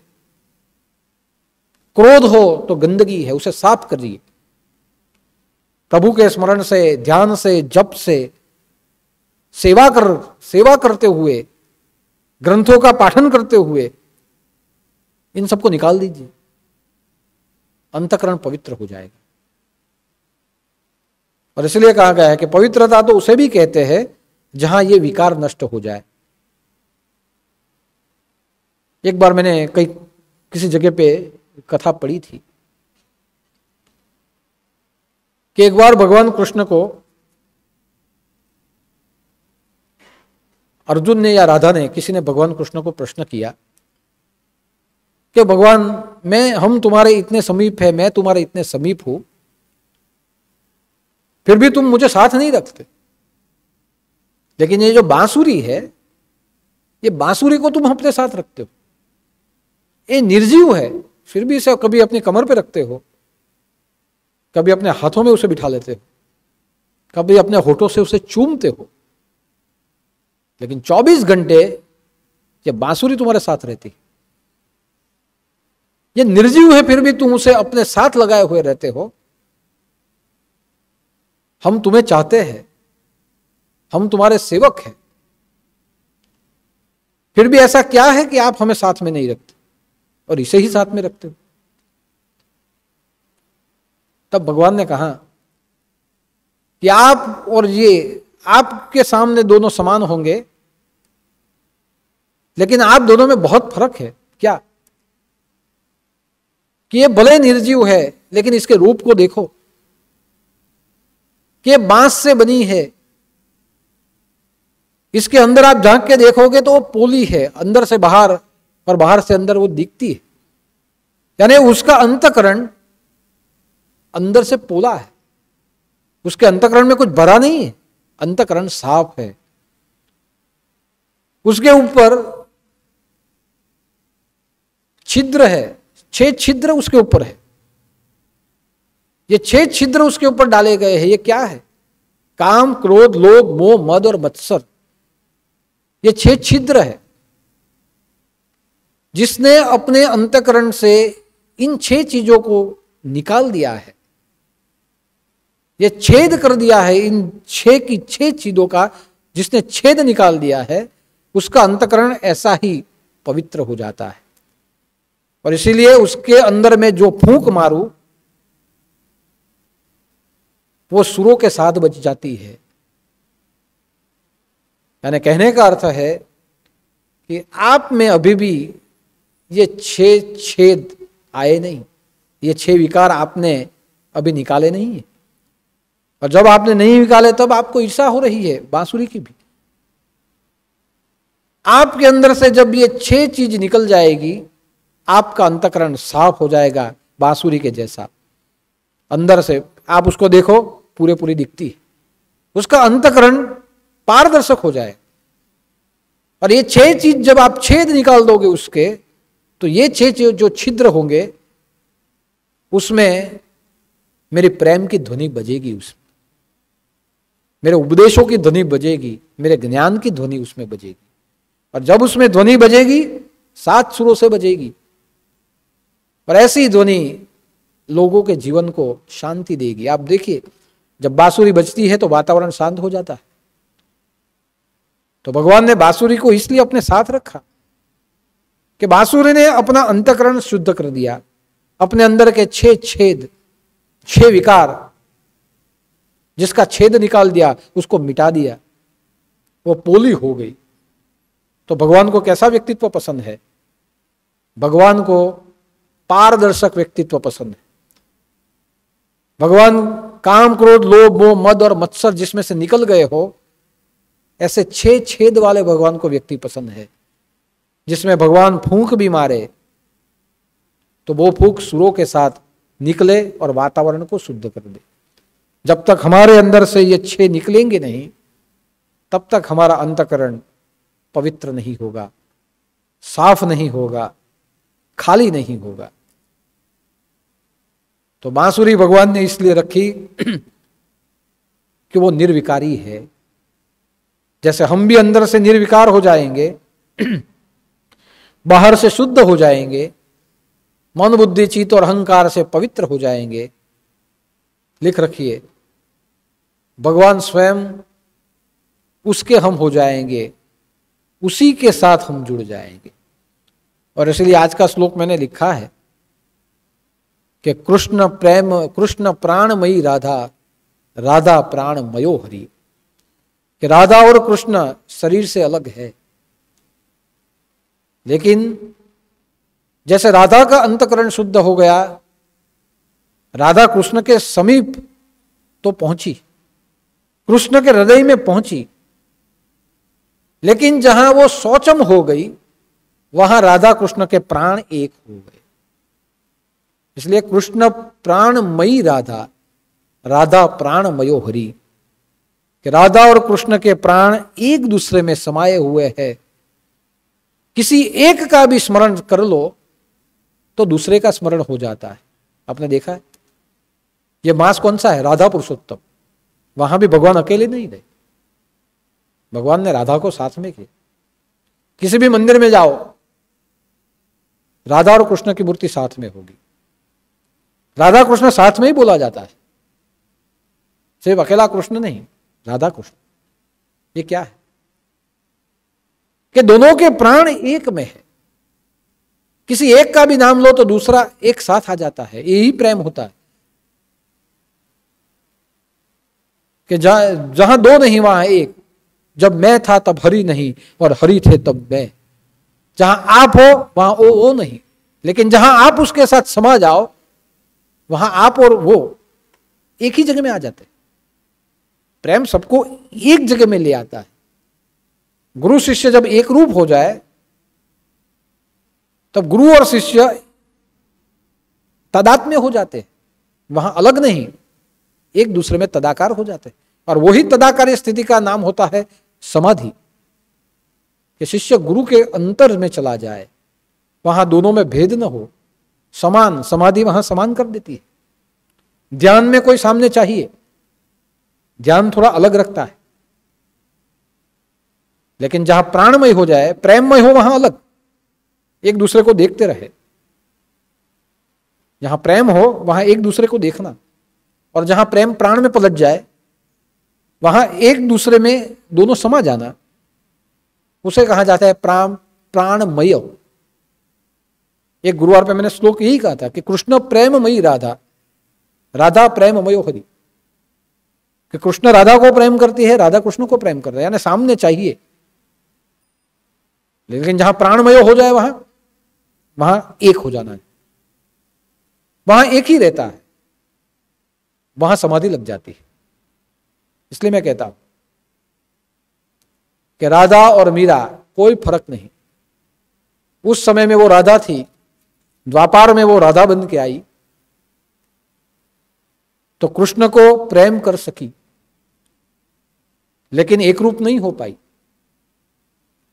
तो प्राणमयी बनने के लिए वही राधा कलयुग में मीरा बन के आई। इसलिए राधा और कृष्ण मिल नहीं पाए, प्रेम कर पाए, जुड़ नहीं पाए, लेकिन प्राप्ति करने के लिए वो मीरा बन के आई। और जहां वो मीरा बनी, वहां कृष्ण अप्रत्यक्ष थे, फिर भी वो कृष्ण के सामने नाचती थी। वहां कृष्ण प्रत्यक्ष थे तो वहां रासलीला होती थी। लेकिन कलयुग में जब वो आई, अपरोक्ष थे कृष्ण, फिर भी मीरा ने कृष्ण को पाया, वो देखती थी उससे। यानी आप समझिए, प्रेम प्रथम आयाम है, और जहां प्रेम में भक्ति जुड़ जाए वो भक्ति अंतिम आयाम है। प्रेम से नजदीक पहुंच सकते हो, लेकिन भक्ति से आप उसकी प्राप्ति कर सकते हो। आप यहां आते हैं भक्ति करने के लिए, गुरु की प्राप्ति भक्ति करने से होती है। प्रेम करने से उसके समीप पहुंचा जाता है। परमात्मा की प्राप्ति प्रेम करने से उसके समीप पहुंचा जाता है। लेकिन परमात्मा की प्राप्ति के लिए भक्ति आवश्यक है। भक्ति जोड़ती है, प्रेम पास ले आता है, भक्ति उसे जोड़ देती है। और इसलिए मैंने बहुत आगे कहा था, आज भी कहूंगा कि राधा और कृष्ण अलग हुए, लेकिन राधा कृष्ण एक दूसरे का स्मरण हमेशा के लिए चालू रहा। पर ऐसा कहा जाता है कि राधा कृष्ण के स्मरण में प्रेममयी प्राणमयी बन गई। उद्धव जी वहां देखने के लिए गए तो वहां भी उन्होंने वही पाया कि राधा आज भी कृष्ण को भूली नहीं। कृष्ण की विरह के आंसू नहीं थे, कृष्ण की याद आती थी, और जो समय बिताया था उसके स्मरण के आंसू थे, ये विरह के आंसू नहीं थे। और वहां उद्धव उसे राधा को देखने के लिए गए। यानी जब राधा ने कृष्ण को पा लिया, वो स्वयं तीर्थ बनी, उसके दर्शन के लिए उद्धव गए। और मीरा ने कण कण में कृष्ण को पाया, अपने अंदर भी पाया और बाहर भी जहां पा लिया, वहां मीरा ने पूरे विश्व को तीर्थ बना लिया। राधा को देखने के लिए पूरा विश्व जाता था, राधा स्वयं तीर्थ थी। मीरा अंदर बाहर कृष्ण को पा लिया, अंदर और बाहर, अंतर बाह्य सभी जगह उसने कृष्ण को पाया अपनी भक्ति से। तो पूरे विश्व का उसने परिभ्रमण किया, पूरा विश्व उसके लिए तीर्थ बन गया। और इसलिए आप देखो कि वो तो गली गली गली हरि गुण गाने लगी, गली गली गाती थी, यहां भी कृष्ण वहां भी कृष्ण। पूरा विश्व उसे विश्वेश्वर नजर आता था, पूरे विश्व को उसने तीर्थ बना दिया। और राधा स्वयं तीर्थ बन गई, उसे देखने के लिए दुनिया जाती थी, ये पूरी दुनिया में कृष्ण को देखती थी। तो अर्थ क्या हुआ? प्राणमय और प्रेममयी ये वहां हुआ। जब पवित्र बन जाते हैं तब आप प्राणमयी और प्रेममयी बन जाते हैं। और ऐसा ही पवित्र मास हमें पवित्र बनाने के लिए आया है कि हम भगवान से समीप पहुंचे, हम भगवान के हृदय में स्थान ले और हम उसके ही हो जाए। ऐसा सदाचार जिस माह में हमें प्राप्त होता है वो माह का नाम है राधा पुरुषोत्तम मास। यानी राधा पुरुषोत्तम मास में प्रेम पूर्वक कृष्ण की भक्ति करे, प्रेम पूर्वक दान धर्म करे, आडंबर छोड़ते हुए करे। आप जहां से भी करेंगे वो उसे पहुंचेगा। एक बार एक सास थी और एक बहू, दोनों एक छोटा सा परिवार था। एक का एक लड़का था और उसकी एक की एक पत्नी और छोटा सा परिवार, यानी सास बहू बेटा सब साथ में रहते थे। जो बहू थी वो घर के सब काम करती थी, भक्तिभाव करती थी। सास थी वो भी भक्तिभाव वाली थी, मगर उसका ध्यान ज्यादा से ज्यादा आजू बाजू के प्रपंच में रहता था। इसलिए सुबह उठना, दो चार अपने काम कर लेना, आजू बाजू वाले के साथ जाके बैठ जाना और पूरे दिन भर क्या हुआ क्या नहीं हुआ उसकी चर्चा करते रहना, ये सास का एक स्वभाव था। और जो बहू थी वो घर का सब कर लेती थी, बहुत कम किसी के साथ बाहर जाती थी, बैठती थी, लेकिन जैसे जाती थी वैसे उसकी सास उसे घर में भेज देती थी कि तुझे बाहर बैठने की जरूरत नहीं है, तू तेरा घर में काम कर। यानी सास का थोड़ा स्वभाव प्रापंचिक था, हर जगह के बैठ के कुछ न कुछ बातें करती थी, घर में लाती थी, लेकिन बहू को वो कभी बाहर नहीं जाने देती। पूरा दिन बहू अपने पति को संभालती थी, अपनी सास को संभालती थी, अपने बच्चों को संभालती थी, संस्कारी थी। एक समय पे अधिक मास आया। अधिक मास में जो आजू बाजू के मोहल्ले की जितनी बहनें थी, उन्होंने ऐसा मन बनाया कि चलो अधिक मास है, भगवान की पूजा करेंगे, नदी के ऊपर हर रोज जाएंगे, स्नान करेंगे, वहां ब्राह्मण से पूजा पाठ करवाएंगे, जो कुछ दान धर्म है वो देंगे, और ऐसे 30 दिन भगवान की भक्ति भाव करेंगे और अंत में उसका उत्सव मनाएं। तो सांस तैयार हो गई कि मैं भी करूंगी, मैं भी आप लोगों के साथ आऊंगी, मैं भी स्नान करूंगी, नदी में आके पूजा पाठ करूंगी। सांस को देख के बहू ने भी सोचा कि अगर सांस करती है तो मैं क्यों ना करूं, मैं भी करूं, मैं भी आपके साथ आऊंगी, स्नान ध्यान करूं। तब सास ने कहा बहू को कि देखो तुझे बाहर आने की कोई जरूरत नहीं है, तू घर में ही कर ले जो करना है, नदी के ऊपर स्नान करना, जो भी कुछ करना है वो मैं जाके करूंगी, मैं जाके बैठूंगी, मैं पूजा पाठ करूंगी, तुझे जो करना है वो घर में कर ले, बाहर आने का काम क्या है तुझे। बहू ने कहा कि आप जाती हो तो आपके साथ मैं भी आऊं। नहीं नहीं, तू इसीलिए आना चाहती है कि तुझे भी बहुत कुछ बाहर के लोगों से बातें करनी है, ध्यान नहीं, काम में ध्यान नहीं देना है, तू घर में बैठ, मैं जाऊंगी। बहू ने स्वीकार कर लिया कि चलो ठीक है आप जाओ, मैं जो करूंगी घर में कर लूंगी। उसे घर में बांधा, वो बाहर गई। हर रोज जाती थी, नदी के ऊपर स्नान करती थी, पूजा जब तब होता था, वो हो जाने के बाद सबके साथ बैठ के वापस इसके घर में क्या हुआ, उसके घर में क्या, वो सब चर्चा भी हो जाती थी। यानी दोनों काम हो जाते थे, भक्ति और प्रपंच दोनों हो जाते थे। कई कई जगह होता है कि पूजा पाठ करने के लिए मिलते तो है, पूजा पाठ उतनी समय होता है, बाद में उसके घर में क्या और उसके घर में क्या, ये सब चर्चा होती है। वही हो रहा था। धीरे धीरे धीरे समय आगे बढ़ता गया। हर रोज आती थी, अपनी बहू घर में जो करती थी उसके साथ बैठती थी, मगर उसकी कुछ ना कुछ गलती वो निकाल देती थी। एक दिन क्या हुआ कि सास स्नान करने के लिए गई और नहाते नहाते उसके कान की जो बाली थी वो नदी में गिर गई। कान की बाली नदी में गिरी, उसने बहुत ढूंढा कि मेरी बाली नदी में गिर गई है, बहुत ढूंढा, बहुत, सब लोगों को उसके पीछे लगा दिया, बाली कहीं नहीं मिली सोने की, और वो ढूंढती रही। यहां बहू भी अपने स्नानागार में स्नान कर लेती थी, लेकिन उसने एक नियम बनाया था कि एक बड़ी कठोट लाती थी और कठोट में बैठ के वो स्नान करती थी। अधिक मास का स्नान कठोट में बैठे हुए वो स्नान करती थी, और सभी नदियों का स्मरण करते हुए स्नान करती थी कि मैं वहां न जा पाऊं, लेकिन तन से और मन से मैं यहां ही शुद्ध हो लेती हूं।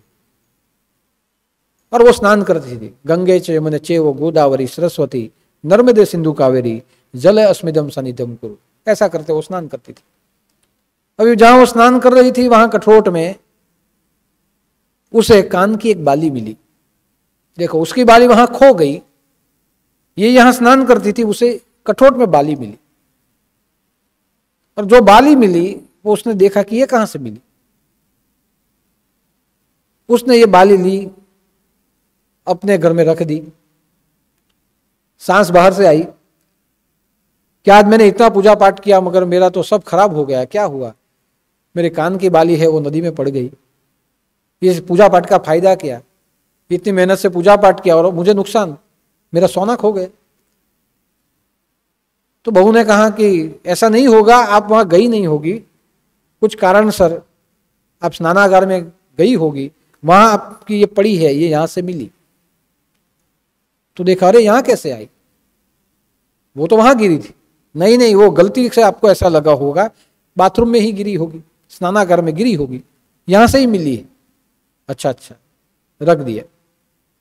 दूसरे दिन वही हुआ कि नहाने के लिए गई और हाथ की वीटी जो थी, अंगूठी नदी में पड़ी गई। बहुत ढूंढा, पूरा दिन ढूंढा, अंगूठी नहीं मिली। बहू जहां स्नान करती थी उस कठोर में उस अंगूठी मिली, उसने वापस उधर रख दी। सास आई, सास बोलने लगी, जाओ आज भी वही हुआ, 2-3 दिन से, इतने महीने से भक्ति भाव कर रही हूं, अंत में यही तो मिलता है, भगवान को बच के फायदा क्या। कल बाली खो गई, यहां से मिली, आज अंगूठी खो गई मेरी। तो बहू ने कहा ऐसा नहीं होगा, गलती से आपको ऐसा आभास हुआ होगा,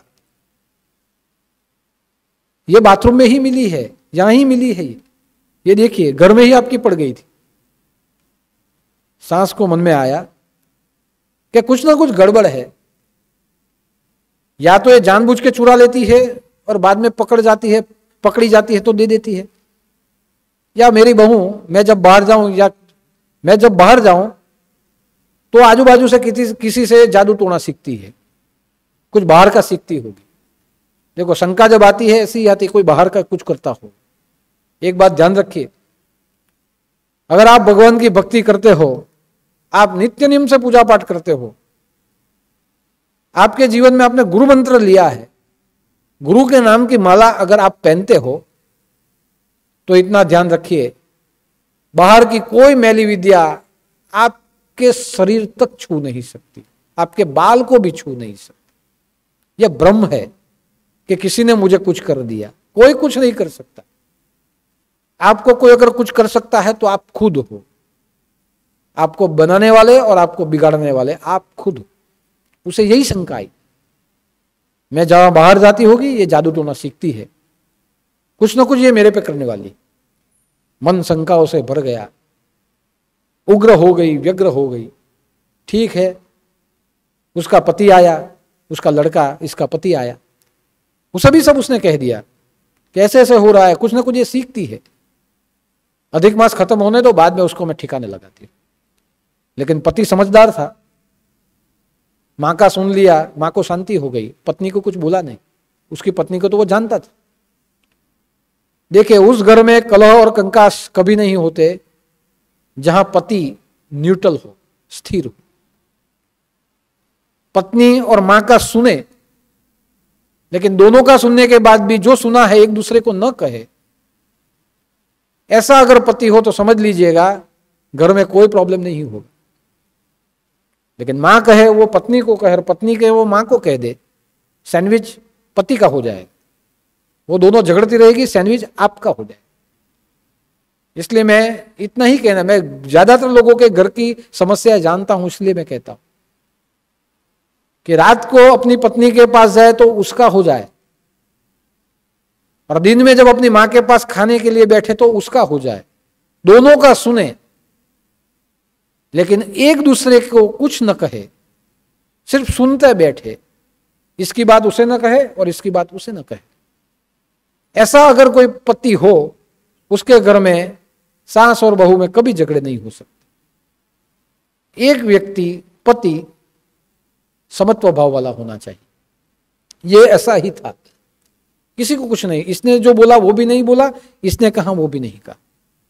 अधिक मास की पूर्णाहुति का दिन आया, गांव की सभी औरतों ने मिलकर एक भंडारा किया, कृष्ण की पूजा की, राधा कृष्ण की मूर्ति रखी, ब्राह्मण से पूजा करवाई, बहुत बड़ा यज्ञ हुआ, साथ साथ में भंडारा हुआ। और जब भंडारा हुआ, सास तो यही सोचती थी बस आज का दिन खत्म होने तो बाद में इसको बताती। और जब पूर्णाहुति के समय में जब नारियल होमने की जब तैयारी थी और नारियल जब होमा जाता था, उस समय पे एक नभोवाणी हुई, आकाशवाणी हुई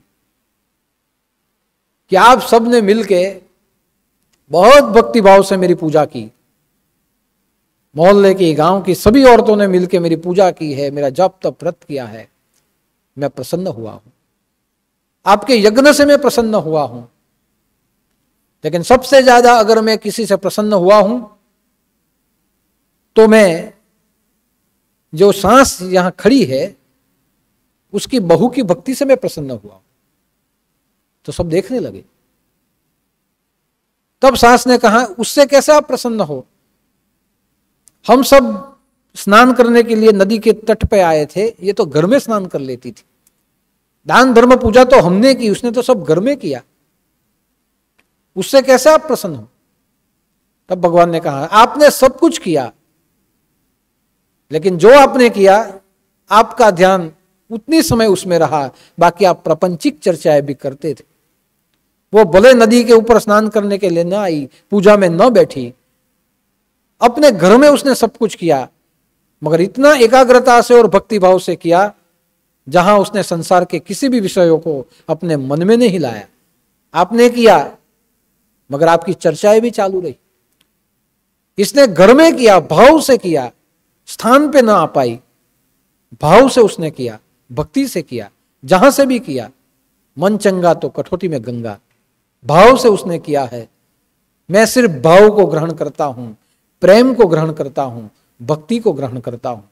यानी आप सब में अगर किसकी भक्ति श्रेष्ठ है तो तुम्हारी जो बहू है उसकी श्रेष्ठ है। उसके पुण्य प्रताप से आपके गांव में, आपके घर में समृद्धि फैलेगी। ये मेरा आशीर्वाद है। भगवान अंतर्ध्यान हो। तब जाके सांस को पता चला कि मैं जिसके लिए शंका कुशंका करती थी, जिसके लिए मैं कुछ गलत सोचती थी, जिसे मैं चोर कहती थी, वही बहू भगवान के लिए सबसे ज्यादा भक्ति करने वाली निकली। मेरी गलती हो गई। उसने क्षमा मांगी और क्षमा मांगी और उसका प्रायश्चित किया। तो कहने का अर्थ है कि प्रेम से, भाव से, पवित्रता से आप कहां भी बैठ के कुछ करो, ये सब परमात्मा स्वीकार करते हैं। जाओ और पवित्रता न हो, नदी में नहाने के लिए जाओ, मन पवित्र न हो, क्या फायदा? भगवान के धाम में जाओ, मन पवित्र न हो, क्या फायदा? जहां ही हो वहां बैठे अगर आप मन के पवित्र भाव से आप जो भी कुछ करेंगे, भगवान प्रेम का स्वीकार करता है। और इसलिए कहा गया है कि सत्य और शील दोनों स्नान, गुरु वचन तृतीय स्नान। सत्य और शील दोनों स्नान, गुरु वचन तृतीय स्नान, क्षमा चतुर्थ स्नान और दया पंचम स्नान। जो नित प्रेम स्नान करे, भाव रखे गोरक्ष प्रति, ध्यान और स्नान का भेद आप ही करता आप ही देव। ऐसी गोरख बाणी में एक मंत्र है, उसमें कहा गया कि ये 5 प्रकार के स्नान जो गोरख के प्रति समर्पित कर दे, सत्यशील, गुरु वचन, क्षमा और दया, ये जीवन में 5 स्नान, 5 आचार जो करते हुए गोरख को अर्पण कर दे, आप ही करता आप ही देव, वो स्वयं करता हरता होता है। इसलिए ये 5 स्नान आंतरिक स्नान है। सत्य अंतर का स्नान, अंतर शुद्धि। शील संयम अंतर का स्नान। गुरु वचन, गुरु के वचन के अनुसार अनुसरना, अंतर का स्नान। किसी को क्षमा कर देना, अंतर का स्नान। किसी के प्रति दया रखना, आंतरिक स्नान। ये 5 स्नान है, यही 5 ध्यान है। ये 5 स्नान है और यही 5 ध्यान है। इसमें अगर भेद समझ जाए, आप ही करता आप ही देव, जो करे गोरख प्रति, गोरख के प्रति, अपने इष्ट के प्रति जो समर्पित कर दे, वो आप ही करता आप ही देव। यानी अधिक मास अंतर्बाह्य शुद्धकरण के लिए होता है। दान करो, जप करो, तप करो, ध्यान करो, किसी को क्षमा भी कर दो ये महीने में, तो वो भी स्नान और ध्यान है। किसी के ऊपर दया कर दो तो दान हो जाएगा, स्नान और ध्यान है। संयम और शीलता रखो, सत्य का आचरण करो, संयम रखो जप तप व्रत में, और गुरु ने जो बोला है वो करो। गोरखनाथ गुरुमुखी थे और इसलिए उन्होंने तीसरा स्नान गुरु वचनम, कि गुरु के वचन को ग्रहण करना, गुरु के वचन को धारण करना और गुरु ने जो कहा है वो करना, यह बहुत बड़ा स्नान होता है, बहुत बड़ा ध्यान होता है। हमारे गुरुदेव ने हमें सभी दिया है, तो सत्य भी दिया, संयम भी दिया, गुरु वचन भी दिया, क्षमा भी दी और दान दया भी दी। बस ये सबको साथ में रखते हुए हमें दान जप तप धर्म करने हैं और हमारे अधिक मास में जो हमने किया है गोरख को अर्पण, गुरु को अर्पण, राधा पुरुषोत्तम को अर्पण कर दीजिए। अगर आप अर्पण कर पाए, आप ही करता आप ही देव। भगवान की कृपा निश्चित आपके व्रत के ऊपर, आपकी पूजा के ऊपर होगी होगी और होगी।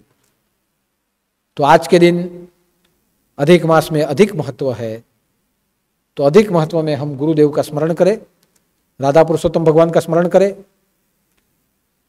जति गोरख का स्मरण करें और इतनी प्रार्थना करें कि हमने हमारे पवित्र भाव से इतने दिनों तक सत्संग किया है, पवित्र आचरण से हमने जप तप दान आदि किया है,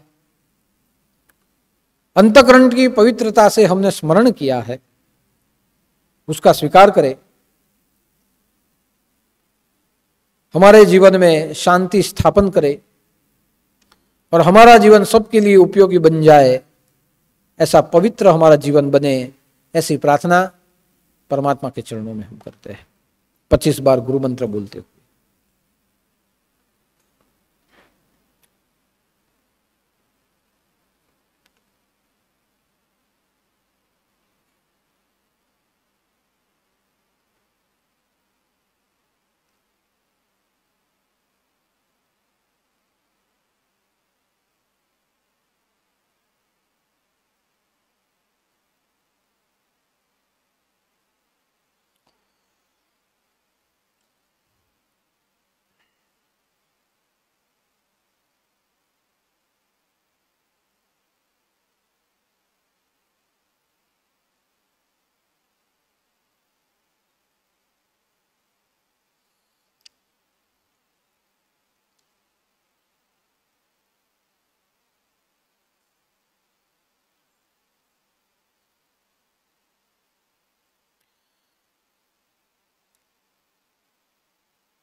गोरक्ष झालंधर चरपटाश्च अड़वंगकानीफमच्छेन्दराज्य चौरंगी रेवाणक भर्तुवरिसज्ञा मुम्यांब भुवननाथ सिद्धः।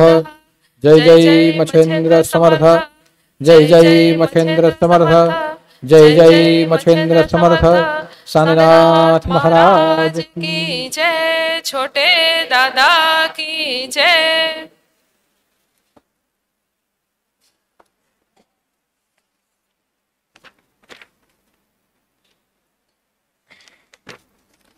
હવે આસો નવરાત્રિની શરૂઆત થાય છે, તો આસો નવરાત્રિનું અનુષ્ઠાન એ હું આખું બનાવી દીધું છે। તો દરેક જણાએ આસો નવરાત્રિમાં અનુષ્ઠાન કરવાનું। આ અનુષ્ઠાન વિચાર ગંગા ઉપર મૂકી દેવામાં આવશે, અહીંયા હોલમાં પણ લગાવી દેવામાં આવે, ફોટા પાડીને લઈ જજો અને વિચાર ગંગામાં જો આવી જાય તો તમે રાખજો। પણ નવરાત્રિના બધા જ દિવસ ઘરે બેસીને અનુષ્ઠાન કરવાનું। અહીંયાથી અનુષ્ઠાન હું વાંચું છું, ધ્યાન આપજો। આસો નવરાત્રિમાં કરવાનું અનુષ્ઠાન। આસો નવરાત્રિ પ્રારંભ 17-10-20-20 શનિવાર, 17-10-20-20 શનિવારથી આ નવરાત્રિની શરૂઆત થશે અને પૂર્ણાહુતિ આઠમને દિવસે આપણી થાય। 23-10-20-20 શુક્રવારે આઠમ, એ દિવસે નવરાત્રિ પૂરી થાય છે। 17 તારીખે સ્થાપનાનો સમય સવારે 10:30 થી 1 વાગ્યા સુધીમાં રહેશે અને 23 તારીખે શુક્રવારે ઉદ્યાપનનો સમય બપોરે 12 વાગ્યે આઠમને દિવસે છે। દરેક જણા ધ્યાન રાખે। આપણું અનુષ્ઠાન 8 દિવસનું અનુષ્ઠાન થાય છે. દરેક જણા ધ્યાનમાં રાખે કઈ રીતે કરવું. આપ कैसे कर सकते हैं? તો સૌપ્રથમ ગુરુ મંત્રની એક માળા કરવાની. તમારો જે દીવો સળગાવતો હોય, આસન બાસન હોય રાખવું, ફોટો બોટો રાખવાનો. ગુરુ મંત્રની એક માળા કરવી. ત્યારબાદ એક મંત્ર છે, હું બોલું છું, તમે પણ બોલજો. ઓમ મહા શાંતયેય નમઃ. શાંતયે નમઃ. આ મંત્ર તમારે 3, 5 અથવા 7 માળા કરવી. ઓમ શાંતયેય નમઃ. શાંતયેયનો અર્થ થાય શાંતિ કરો, જીવનમાં શાંતિ આપો. અને જે વાતાવરણમાં હમણાં જે મહામારી ફેલાયેલી છે એને શાંત કરી દો. તો મંત્ર શું છે? ઓમ મહાશાંતયેય નમઃ. આ મંત્રનો જાપ કરવાનો. ઓમ મહાશાંતયેય નમઃ. આનો જાપ 3, 5, 7 માળા કરવી. ત્યારબાદ રોગનાશક મંત્ર છે. એ રોગનાશક મંત્રનો તમારે અનુવાદ સાથે 21 વખત પાઠ કરવાનો છે. એ મંત્ર અહીંયાથી બોલું છું, તમે પણ બોલજો જો બોલાય તો. મંત્ર અટપટો છે. મંત્ર છે રોગનાશક મંત્ર. બોલો. રોગાન રોગાન શેષાન શેષાન પહંસી પહંસી તુષ્ટા તુષ્ટા રુષ્ટા રુષ્ટા તુ કામાન તુકામાન સકલાન ભિષ્ટાન સકલાન ભિષ્ટાન ત્વામાશ્રિતા નામ માસિતાનામ ન ન વિપન્નરાણામ વિપન્નરાણામ ત્વામાશ્રિતા તામાસિતા યા યા શયતામ શ્રેયતામ પ્રયાંતિ. પ્રયાંતિ. એનો અનુવાદ હું બોલું છું, સાંભળજો. હે દેવી, આપના પ્રસન્ન થવાથી સમસ્ત રોગોનો નાશ થઈ જાય છે અને આપના ક્રોધિત થવાથી મનોવાચ્છિંદિત કામનાઓ નાશ પામે છે. જે લોકો આપને શરણાગત થાય છે એની ઉપર વિપત્તિઓ આવતી નથી.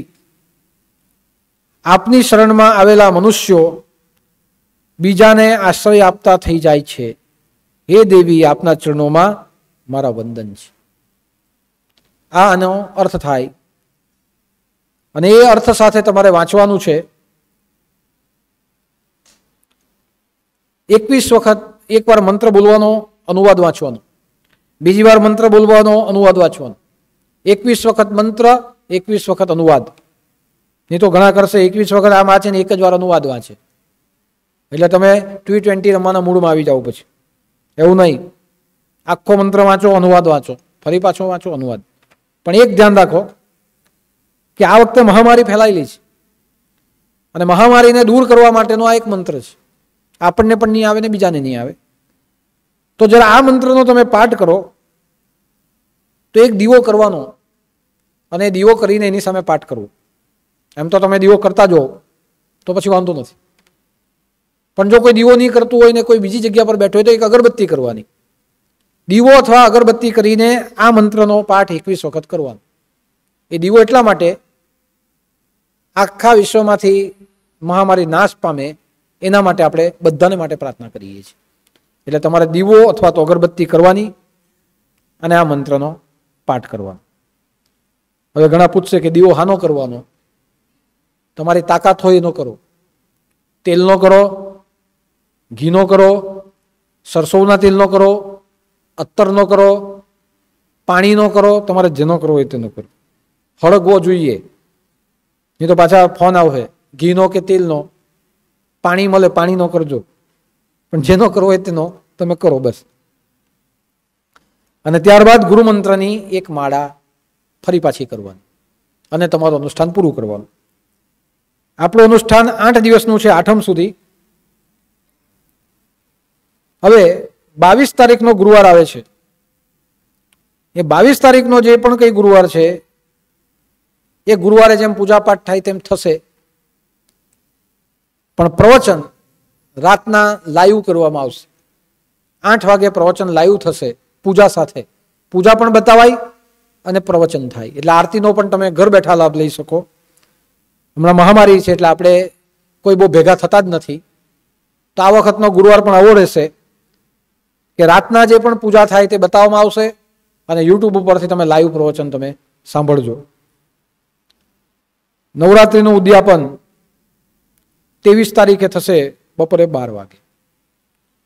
તો આ રીતે આ નવરાત્રિનું અનુષ્ઠાન આવી ગયું છે, મેળવી લેજો. અને આ શ્લોક એ હું બનાવ્યો શ્લોક નથી, પણ દુર્ગા સપ્તસતીમાં મહામારીને મારવા માટેનો આ એક શ્લોક છે, એનું જ આપણે બધાએ આ વખતે વાંચન કરવાનું. ફરી પાછું વાંચી જાઉં.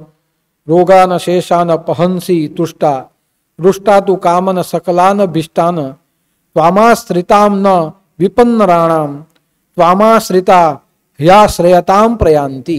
આ શ્લોક છે અને તમે શાંતિથી વાંચજો, શાંતિથી બોલજો. પણ આ વર્ષે બધા કરે અને જપ કરવાનો ઓમ મહાશાંતયે નમઃ. અને આ જપ 3, 5, 7 માળા કરજો. અને આ નવરાત્રિ 17થી આપણા આશ્રમની નવરાત્રિ 23ની છે, ધ્યાનમાં રાખો. ત્યાર પછી બીજી વાત કે અધિક માસ માટે ભંડારામાં યોગદાન આવ્યું છે. દીપકભાઈ પાટીલ ઉધના 25 કિલો गेहूं, 25 किलो चावल, 5 किलो तुअर की दाल, 5 किलो खांड शक्कर, 5 किलो चना दाल और 5 लीटर तेल. अरविंद भाई डोड़िया उच्छल 10 किलो बेसन, 1 तेल का डिब्बा. पंकज भाई पटेल कुकेरी 50 किलो चावल, 5 किलो तुअर दाल. मंजूबेन टेलर सूरत 12 किलो बाजरी. गोकुड़भाई पटेल वांदरवेला 100 किलो चावल. दिनेश पटेल पूना गाम 50 किलो शक्कर. एमिस पटेल 50 किलो शक्कर. मोहन पटेल भिनार 2 तेल के डिब्बे. मनीष भाई पटेल 100 किलो शक्कर. और गौशाला के लिए शंकर भाई सिंगाड़ 5 टन घास चारा का प्रबंध अधिक मास में किया गया है. आज का भंडारा मधुबेन पटेल मगदल्ला की ओर से है. अधिक मास के संदर्भ में उन्होंने गुरु दरबार में आज का भंडारा किया है. तो जिन्होंने ये भंडारे में योगदान दिया और आज जिनका भंडारा है उन सबको परमात्मा को प्रार्थना करता हूँ अधिक मास में अधिक से अधिक पुण्य उनको प्राप्त हो, उनका जीवन सुखी बने, ऐसी परमेश्वर के चरणों में मेरी प्रार्थना. બીજી વાત કે શરદ પૂર્ણિમામાં શું કરવું એનું ડિક્લેર આવતા ગુરુવારે હું કરીશ. પણ ઘારીનું વિતરણ રહેશે, તો જેને જેને ઘારી જોઈતી હોય તે ઓફિસમાં તમે 500 રૂપિયા કિલોના ભાવથી નોંધાવજો. ભાવમાં જો ફેરફાર પડે તો આગળ પછી જોશું. કોઈને અડધો કિલો જોઈતી હોય તો તે પણ નોંધાવી શકે. પણ જેટલી જલ્દી નોંધાવશો એટલી જલ્દી બનાવવાની મને સમજ પડે. આ પ્રસાદ છે, જેને જોઈતું હોય તે લઈ શકે છે. તો તાત્કાલિક ધોરણે એની નોંધણી કરાવો. विशेष में एटलू ज इतना ही कहना चाहूँगा कि जो अनुष्ठान दिया है आप नवरात्रि में करें. अधिक मास में जप तप ध्यान धारणा घर में बैठे ही करें. प्रेम से करेंगे तो अवश्य परमात्मा उसका स्वीकार करता है और करता रहेगा. तो आज के अधिक मास के गुरुवार के संदर्भ में बस इतना ही. वहाँ ही बैठे और घर बैठे हुए राधा पुरुषोत्तम भगवान की प्रेममय भक्ति करे, अनुष्ठान करे, पूजा करे. आप सब सुखी रहे, अधिक मास में अधिक से अधिक फल आपको प्राप्त हो, ऐसी प्रार्थना मैं राधा पुरुषोत्तम भगवान के चरणों में यहाँ से ही करता हूँ. जय उदूत, जय जय मच्छिंद्र समर्थ और आदेश.